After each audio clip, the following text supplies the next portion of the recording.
नमस्ते और स्वागत है आप सभी का हमारी वर्मी कंपोस्ट यूनिट में। दोस्तों ये श्री शुभ एग्रोन ऑर्गेनिक खलगाट की सबसे मेन यूनिट यानी कि फर्स्ट यूनिट है जहाँ से हमारा काम चालू हुआ था। और आज हम इसी यूनिट पे आपको बताएंगे कि वर्मी कंपोस्ट का बेड सेटअप किस तरीके से करते हैं, जहाँ पर जीरो से लेकर लास्ट तक की पूरी जानकारी आपको मिलेगी। तो ऐसी वर्मी कंपोस्ट की जानकारी के लिए हमसे जुड़े रहिए। आज की वीडियो में हम जानेंगे कि आप इस तरीके से जो HDB बैग आता है प्लास्टिक का 12x4x2 का, इसे हम इस जगह पर यानी कि समतल जगह पर आपके फार्म पर किस तरीके से लगाते हैं। दोस्तों सबसे पहले आपको मैं सामग्री बताना चाहूँगा। सबसे पहले आपको एक अच्छी क्वालिटी वाला बैग चाहिए जो कि 450 GSM का होना चाहिए। और अगर साइज़ की आप बात करें तो 12 फीट वाला लीजिए तो आपको कंफर्टेबल रहेगा। छोटा भी ले सकते हैं जगह के हिसाब से। उसके बाद आप मेज़रमेंट के लिए चूना ले सकते हैं, आपको जहाँ भी निशान करना है। और उसके बाद इस तरीके से आपको बाँस लेना है, बाँस या लकड़ी ले सकते हैं जो कि इसके होलों में लगेंगे, जो कि आपको यहाँ दिख रहे हैं। इनके अंदर वो लगेंगे और जो बेड का पूरा जो वेट या राइट साइड से सपोर्ट के हिसाब से संभालेंगे। सबसे पहले आपको एक ऐसी जगह सिलेक्ट करना है जिसमें पानी का भराव ना हो। अब देखिए जो बेड देख रहे हैं इसमें हल्का सा स्लाइड में ढलान है, जिसके अंदर यहाँ पर एक साइड से होल है जो इसका पूरा जो पानी है एक साइड बाहर निकल जाता है। तो आपको ऐसी जगह का चुनाव करना है। और रही बात शेड की, तो अगर आप 1-2 बैग लगा रहे हैं तो कोशिश ये करें किसी की पेड़ की छाया में बनाएं तो आपको बहुत कंफर्टेबल होगा। जहाँ भी आपका जो पशु वगैरह रखते हैं वो जगह हो या फिर आपका खेत साइड जगह हो तो आपको और कंफर्टेबल होगा। अगर आप एज अ व्यवसाय के रूप में वर्मी कंपोस्ट के प्लास्टिक HDB बैग लगा रहे तो पहले आप शेड बना लीजिए, शेड के अंदर छायादार जगह में रखिए। और हमने यहाँ पर शेड अभी नहीं बनाया, हमारे शेड का काम चल रहा है। अभी हमें थोड़ा अर्जेंट में नए बेड बनाना था तो वो प्रक्रिया चल रही है। देखिए इस साइड पे आप देखेंगे तो ये हमारा जुगाड़ वर्मी बेड है। इसकी वीडियो तो आपने देखी होगी, अगर नहीं देखी है तो हम बायो में डाल देंगे तो वहाँ देख सकते हैं।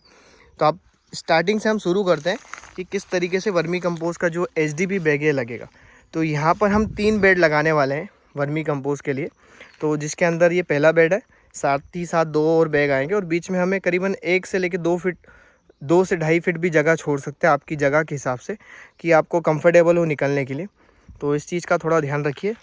तो यहाँ पर हमारे 3 जो बेड है वो लग चुके हैं, इनका हमने मेजरमेंट लिया है और इन तीनों के बीच में हमने 1.5 से 2 फीट की जगह की गैपिंग दी। तो जब ये लगेंगे तो आसानी से हम इनमें मूवमेंट कर पाए। और इस साइड भी आपको देखिए मैंने जगह छोड़ के रखी है। तो जहाँ पर आपको एक चीज़ का ध्यान रखना है कि देखिए आपको बैग के अंदर इस तरीके से आपको होल दिख रहा है। यहाँ से आपका जो वर्मी वॉश जिसे इन फ्यूचर हम बनाएंगे तो उसे निकाल सकते हैं। अब नॉर्मली फर्स्ट बार में तो ये पानी ही रहेगा गोबर का, तो इसे हम इस सेक्शन से निकालेंगे। तो इस एरिया का आप ध्यान रखें, जिस साइड भी आपका जो हल्का सा स्लोप हो उस साइड पे आप इसे रखें तो पूरा बेड का जो पानी एक साइड निकल जाएगा। तो यहाँ पे हम लोग थोड़ा सा पाइप निकाल के इसे बाहर करेंगे, बाहर की साइड थोड़ा निकालेंगे और यहाँ पर गड्ढा करके आप कुछ भी आपका टब हो गया वो रख सकते हैं या फिर तीनों पाइप को एक साइड जॉइन करके नीचे एक ड्रम रख सकते हैं। इस तरीके से आप इसे जुगाड़ कर सकते हैं। तो इस चीज़ का थोड़ा ध्यान रखिए, जो भी आपका जो नीचे जहाँ पर जाली लगी है उस साइड से आपका वर्मी वॉश नीचे आएगा, इसे ऊपर ना रखें। ये दोस्तों जहाँ पर हमारे जो प्लास्टिक HDB बैग का ये ऑप्शन दिया हुआ है जहाँ पे हम बाँस या फिर लकड़ी को होल्डिंग के लिए लगाएंगे, सपोर्ट के लिए, तो उसके जस्ट लाइन के आपको सामने यहाँ पर आपको बना देना है कुछ भी निशान। तो यहाँ पे हम चूना डाल रहे हैं, जिससे इसे बेड को हटाने के बाद हम इसमें बाँस या लकड़ी के टुकड़े लगा सकते हैं। इस तरीके से आप लगाइए। तो यहाँ पर आप देखेंगे हमारे करीबन 6 पूरे होल्ड आएंगे, इस साइड 6 आएंगे। तो ये आपको बीच में 4 दिख रहे हैं। एक आप थोड़ा सा बैग खोलेंगे तो किसान साथियों यहाँ पर आपको देखिए इस साइड में जो एकदम कॉर्नर पे सपोर्ट के लिए दिया हो। तो आप इसका थोड़ा ध्यान रखें, इसे निगलेक्ट ना करें। यहाँ पर आपको इस तरीके से निशान कर देना एकदम इस कॉर्नर के साइड में। तो यहाँ पर आपका जो बाँस है वो यहाँ पर होल्ड होगा। यहाँ पर जो भी डंडे आएंगे उसे हम बैग को पूरा खोल के ओपन करके उसके अंदर पूरा फिट कर देंगे।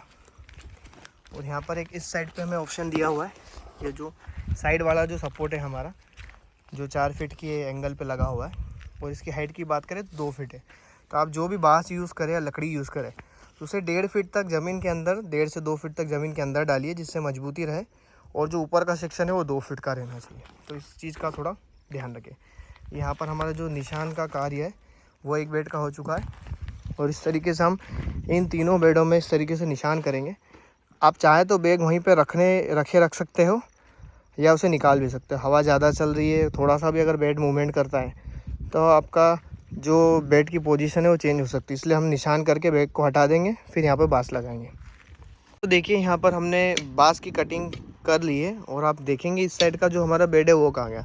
दोस्तों अभी हमारे पास इमरजेंसी ऑर्डर आया हुआ था और हमारा स्टॉक अभी लिमिटेड था, तो हमने हमारे सेक्शन से एक बेड निकाल दिया। हम इसे बाद में जब 2 दिन में स्टॉक रिफ़िल होगा तो इसे लगा देंगे। तो यहाँ पर हमने जो इस बेड का साइज़ लिया था 2 फीट का जो बांस हमने लेके रखा है, प्लस हमने 1.5 फीट इसको एक्स्ट्रा करा है, जिसके अंदर ये ज़मीन के अंदर जाएगा, तो इसकी मजबूती अच्छी रहेगी। तो आप अगर आपकी जो ज़मीन है वो अगर नरम है तो आप डायरेक्ट इसे हथौड़े से भी ठोक सकते हैं। अगर थोड़ी हार्ड है तो इस तरीके से आप सब्बल के माध्यम से अच्छा होल कर लीजिए। और देखिए यहाँ पर हमने निशान भी लगा दिए हैं, जिसके कारण आपको बहुत ईजी रहेगा देखिए कि किस तरीके से आप बेड अच्छी तरीके से लगा पाएँ। तो ये प्रॉपर तरीके से बेड सेटअप होगा। दोस्तों यहाँ पर हमारा होल करने का कार्य पूरा कंप्लीट हो चुका है बेडों का हेड साइड, और यहाँ पर हम 1.5 से 2 फीट के लगभग होल करेंगे और 1.5 से 2 फीट बाँस इसके अंदर जाएगा, बाकी का इस तरीके से ऊपर रहेगा।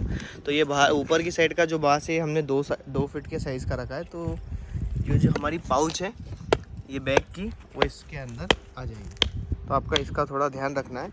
और साथ ही साथ आप जहाँ पर देखिए आपका जो वर्मी वॉश के लिए जो सेक्शन देंगे, ये जो ऑप्शन दे के रखा है, तो ये जो सेक्शन आपका थोड़ा ढाल होने मतलब जिसमें स्लोप होना चाहिए वो वाली जगह रखें। तो यहाँ पर हम भी थोड़ी सी खुदाई करके यहाँ पे एक प्लास्टिक का पाइप हाफ डाल के यहाँ पे नीचे हम ड्रम रख सकते हैं सिंगल पाइप निकाल के, या फिर एक अपना जो तसला हो सकता है वो भी रख सकते हैं। देखिए इस तरीके से हमारा बाँस लगाने का कार्य चल रहा है। भी आपका हथौड़ा इस तरीके से लगा है तो आपका बाँस, आप ये ध्यान रखें निशान होने के बावजूद भी ये बैग है, इस बैग की जो सेंट्रल लाइन है इसके अंदर है, क्योंकि ये जो सेक्शन है इसके अंदर फिट होगा, तो इसका सही होना बहुत ज़रूरी। देखिए दोस्तों यहाँ पर हमारे बेड के सारे जो बाँस थे वो लग के कंप्लीट हो चुके हैं। अब हम इसे बैग को लगाएंगे। देखिए दोस्तों इसको हम हल्का हल्का सा जो बाँस है इन होल्स में लगा के अटकाएंगे। देखिए इस तरीके से हल्का। दोस्तों इस तरीके से आपको बेड को हल्का हल्का सा इसमें हैंग कर देना है। ये बाँस में हल्का हल्का सा हम अटका देंगे सारी साइड से, उसके बाद ये परफेक्टली तरीके से पूरा बेड अंदर आ जाएगा। इस तरीके से हमारा फाइनल लुक आ रहा है प्लास्टिक वर्मी बेड का। दोस्तों इसकी साइज़ की बात करूँ तो ये 12 फीट इसकी लंबाई है, 4 फीट ये चौड़ा है, और इसकी अगर हाइट की बात करें तो ये 2 फीट इसकी हाइट है। और दोस्तों यहाँ पर हमने इस तरीके से डिज़ाइन करा था कि जो हल्का सा स्लोप इस सेक्शन में, तो जो भी इसका लिक्विड रहेगा वो इस साइड से आराम से आ जाए, इसमें पानी ज़्यादा देर तक ठहरेगा नहीं, तो जो भी इसके अंदर अर्क इकट्ठा होगा वो बाहर आ जाएगा, जिसको अपन वर्मी वॉश भी बोलेंगे। वो उसका एक तरीका अलग है निकालने का। और अगर इसमें पानी नहीं इकट्ठा होगा तो ये गोबर गर्म नहीं होगा तो इसमें कंपोस्टिंग अच्छी तरीके से होगी। तो इस तरीके से पानी का जो निकालने का सेक्शन हमने यहाँ पे देखे रखा है, और यहाँ पर ये जो पाउच सेक्शन दे के रखा है वर्मी वॉश का, यहाँ पे आप प्लास्टिक का पाइप भी लगा सकते हैं हाफ कट करके, और डायरेक्ट यहाँ पे आप ड्रम वगैरह कुछ भी रख सकते हैं। हमने अभी टेम्परेरी निकाला है क्योंकि स्टार्टिंग में इसमें गोबर का पानी आएगा, तो बाहर निकालते से ये जो सेक्शन से हमारे खेतों में चला जाएगा वो पानी, और बाकी का हम बाद में कलेक्ट करेंगे। तो ये था हमारा स्ट्रक्चर छोटा सा वर्मी बेड प्लास्टिक सेटअप का। जो अगर आपको और भी डिटेल चाहिए तो हमें कमेंट कर दीजिए। इसमें हम किस तरीके से इसे फिल करते हैं, क्या क्या इसमें इंग्रेडिएंट डाल सकते हैं, कितने केचुए डालेंगे, उसके एक अलग सेक्शन में वीडियो आएगी। तो ये पार्ट 1 था, पार्ट 2 के लिए इंतज़ार करें। देखिए यहाँ पर बेड को गोबर से भरा जा रहा है किसान साथियों, और साथ ही साथ इसमें यहाँ पर पानी भी दिया जा रहा है कि जो बाहर की साइड हमने गोबर ठंडा करा था, अगर उसमें थोड़ी सी भी मीथेन बची हो इस पानी के माध्यम से पूरी तरीके से बाहर आ जाए। और अब गोबर की क्वालिटी देखिए कितना शानदार प्योर गोबर है।